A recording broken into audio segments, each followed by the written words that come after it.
is good, YouTube? Quinn Wade Basketball Analysis coming to you with a quick video. I wanted to let you guys know I got some new merchandise available, not just t-shirt anymore. I got different type of t-shirts, different type of shirts and logos that you can purchase on my spread shirt, and also hoodies now. We have expanded and added more to the channel and more merchandise for the brand. Thanks for supporting. It will be in the description and the links will be in the comment section below. Thanks for helping me and supporting the movement. Quinn Wade Basketball Analysis. I'm going to check out the video. What is good, YouTube? I know you guys been waiting for this all year. I haven't talked about Ja. I haven't talked about Zion. I haven't talked about any of these players because they are not in the NBA. And until the draft, they are not there. So I don't cover college. I don't cover the other leagues. And I don't cover anything else but the NBA. But now that the lottery is here, we know exactly who's picking where. We know some type of sense of where people are going and what we speculate. Now that we have all that figured out, I'm about to give you my top 10. These are all mostly based off players that are going to a team that's needed and my personal opinion. So this is not factual. This is not a prediction. This is just from right now in this current situation. No trades, no end of the season, no nothing. As of right now, these are the exact teams and these are the players I think could go there, who will want to trade, and just all speculation on my part. So this is not factual. This is just a fun video about telling you guys my analysis. So I'm about to go from 1 to 10, and I'm going to do part 2 tomorrow. So if you're new to the channel and you want to see part 2, it'll be up tomorrow. So only the top 10 picks. Number 1, the Pelicans will select Zion, which is kind of obvious. This is not a difficult one. He's athletic.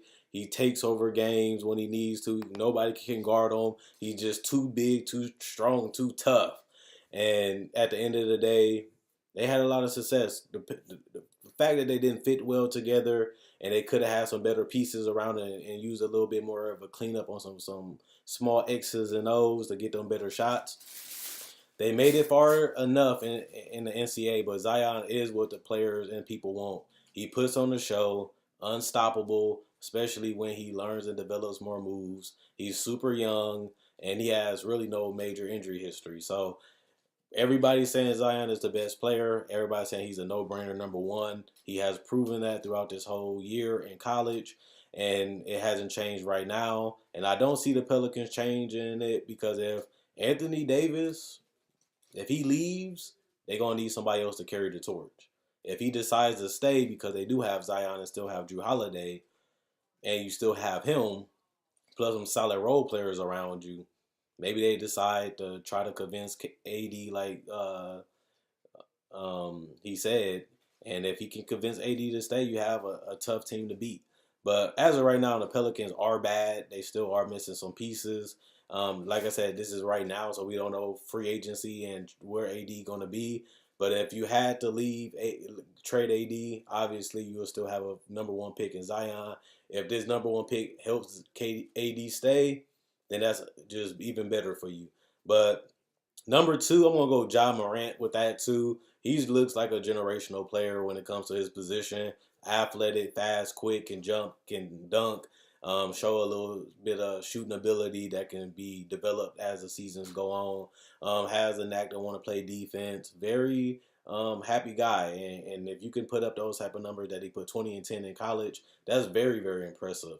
But Memphis is a team that does have Jaren Jackson. They have Jonas. They got guys that can stretch out the floor. They have guys that can play in the inside. So he got a lot of different weapons to use if he does go to Memphis. If they want to pick him, and then get rid of Mike Conley, then you can add some more young assets. But if he goes to Memphis, they got some young pieces, and they got some talent that can grow with him. They got some talent that can make his job a lot easier. I do feel like he is gonna have to have a consistent 3-point shot, especially on that pick and roll. Because if you're going to play pick and roll, they're going to go under the screen and force him to drive. That's what every team going to force him to do.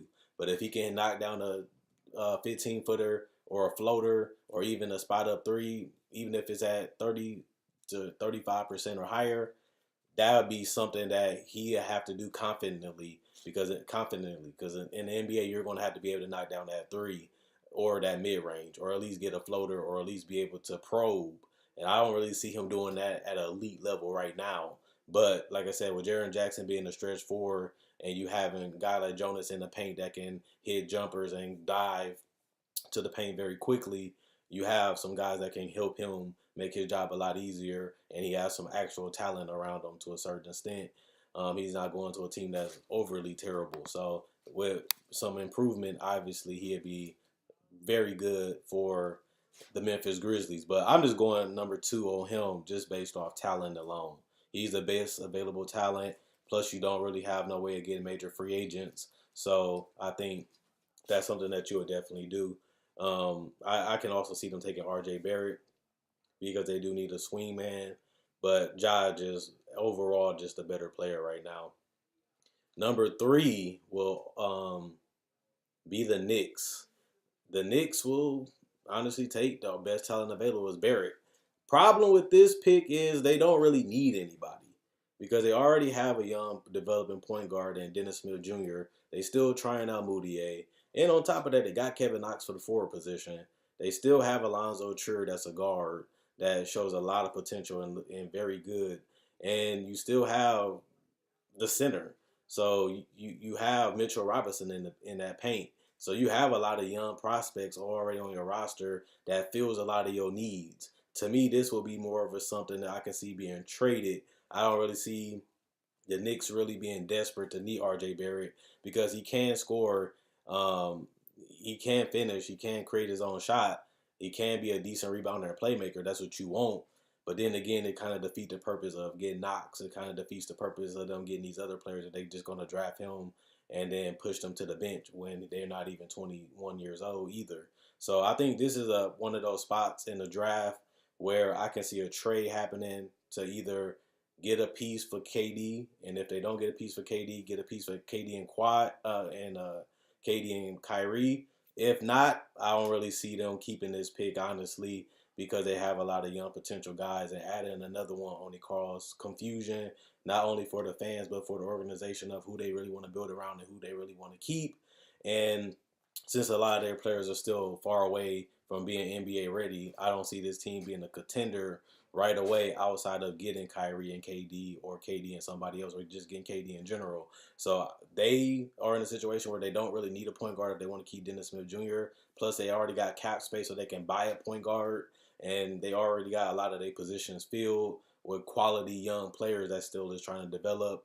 And I don't really see them having a necessity to get Ja or RJ unless they just feel like that person is completely better than the people they have right now, and they just trade the other ones as assets to get either another player or move up in the draft and get somebody even better like Zion. Obviously, number 4 is the Lakers. People have DeAndre Hunter. I don't really know because you got LeBron and you got some other forwards like Kyle Kuzma and Brandon Ingram. I think if you take it Hunter, you really honestly drafting best talent available, which isn't that bad because he still will be an asset and he's young and he got a lot of potential. But if I had to be real about it, I probably, if I'm the Lakers, I would try to move this pick because you don't really need it. When you have LeBron said playoff mode activated. He's not into a rebuild. He's trying to win now. He's trying to help the Lakers contend. And you all got to remember that too. When you look at this Laker team, that's all they wanted. They talking about championship. They talking about playoffs. And that means you don't really have time for a guy like DeAndre Hunter. You don't really have, honestly, time for Jared Cover. These players can come in and contribute, but they're not going to contribute on an elite winning level that LeBron James demands. And the Lakers, the fans are anxious. They want somebody good. They want somebody right now. And I don't really think Hunter, Cover, or Garland really matter because they already have Lonzo, Ingram, Lonzo, Ingram, Kuzma, Hart, and LeBron. They already got young talent. They already got people that can play right now. They already got players with experience, and I don't really see them needing this pick in the situation they're in right now. But if Hunter the best talent available and they just take him and take some deals or wait till the free agency start and then try to use him as an asset, I would just draft best talent available in general if you're just going to use him as an asset. Other than that, I don't really see the Lakers keeping this pick. Now, the Cavaliers, this is more tricky because I definitely feel like the Cavaliers need this draft because they don't really have a way to get superstar free agents because LeBron is the only person that can really draw them. And even earlier in LeBron's career, he couldn't really draw big free agents or big time players to come to the Cavaliers. So they're going to have to build through the draft. Now, Jared Culver to me is good for them. He's a guy that can play multiple roles. He has an all-around scoring game. He got a 6'10" wingspan, 6'6" height, and he still has one more year to try to grow out that body to be even bigger. I think they do need to figure out what they're going to do. Is they're going to use him as a 2? They're going to use him as a 3 because he can play with Colin Sexton. He gives them some length. He gives them some scoring and some playmaking, and he is a solid rebounder. So I like this pick for the Cavaliers. He might not help right away, but then again, this team is years from really being a contender again if they ever become that. Phoenix Suns, they get their point guard, whether it's Kobe White. You can't go wrong with Kobe White or Garland. Kobe is a more safer pick because he hasn't had the major injury, while Garland is coming off one.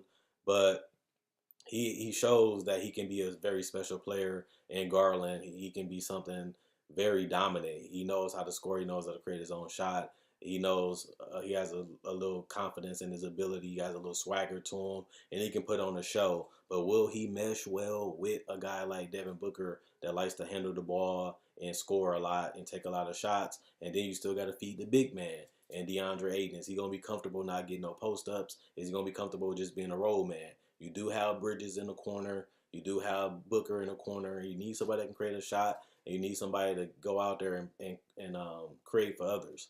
So if I'm honestly the Suns, I'm taking Kobe White. No injury history, slightly better playmaker, not as good of a scorer, but he fits what they need right now. He's 19 years old. He's 6'5", can play multiple positions, and to me, he's healthier. But he also has a decent upside.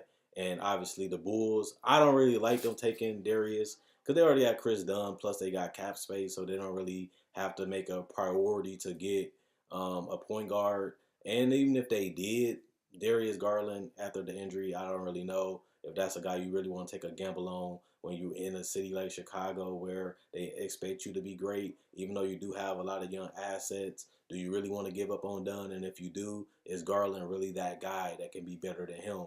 Yeah, he can score. Yeah, he can shoot. Yeah, he can put on a show, and that do help what Chicago is about. But if they do want to go in a different direction than Dunn, I understand it because he is an older guard. But I don't see why they would be prioritizing Darius unless he's the best talent available. And if that's the case, I would go with him. Honestly, they should go Cam Reddish. People don't like him as much because he's streaky. He is not a great shooter, but he has a lot of upside. And I think that they need more of a forward, especially since they gave up on Jabari Parker, and they probably not as sure on a guy like Otto Porter yet, who's owed a lot of money, but he does fit what they're trying to do because he can score without the ball and he can knock down threes. But you don't really need a point guard. You don't really need a forward. I think Reddish got the higher upside. But then again, Garland, we don't really know what to expect of him on the NBA level. But he is 6'2", 175. He got a 6'5" wingspan. But he's basically a great player. Reddish got more of the upside. I'd rather go with him. But if you do go with best talent available, it'd be White, Reddish, or Garland. I think Garland slides to the Bulls. If they do take him, I understand. Hawks obviously would try to jump on a chance to get the upside of a player like Cam Reddish. Only problem with Cam is you got to fight out people like Torian and Prince and other guys like Bazemore to get those minutes because honestly, if they don't trade them or try to get something for them, they're going to get the minutes. And if that happens, it can hurt his development because he can't really play and learn the game. Plus, if you do want to go with Reddish, you want a guy that can really develop with Collins, develop with a guy like Trae Young, build some chemistry. And they did start winning later in the season. You want to continue to build upon that. And if you do, Cam Reddish may not help you right away, but neither will White, neither will Garland, especially because you already have a guard that you want to build your franchise around in Trae Young. So this is the perfect fit for them. If they can't get much out of Prince, and we already know that they're trying to get rid of Bazemore a little bit, he's always been in trade rumors the last 2 years, maybe Reddish is that guy. He's a guy that really is a streaky player, not really a great player, but has potential to be something special, and he can play multiple positions. Now with the Wizards, this is a tough situation. Because some people say Sekou, some people say Jackson, some people say Bol. The Wizards, honestly, they just need somebody that can give them a brighter future. Because we know John Wall days in Washington is probably over because of his contract and because of his injury situation. People have been talking about Bradley Beal being traded all season, and eventually it might happen, especially if John Wall can't go. They're going to be in another situation where they might be in the lottery, guaranteed probably next year. So, do you really want to hold on to Bradley Beal when you don't have John Wall and you don't have enough talent to be competitive, and you don't really have the cap space either? So, if they force to trade Bradley Beal to get some assets back, I can see them trading up in this draft or just trying to get another pick by getting rid of an all-star to get a higher pick, like the Lakers pick at 4. People have been linking Bradley Beal and Lakers for a while. Now they got some young assets, plus they got a top 4 pick, and Bradley Beal is an all-star, and I voted him for All-NBA third team.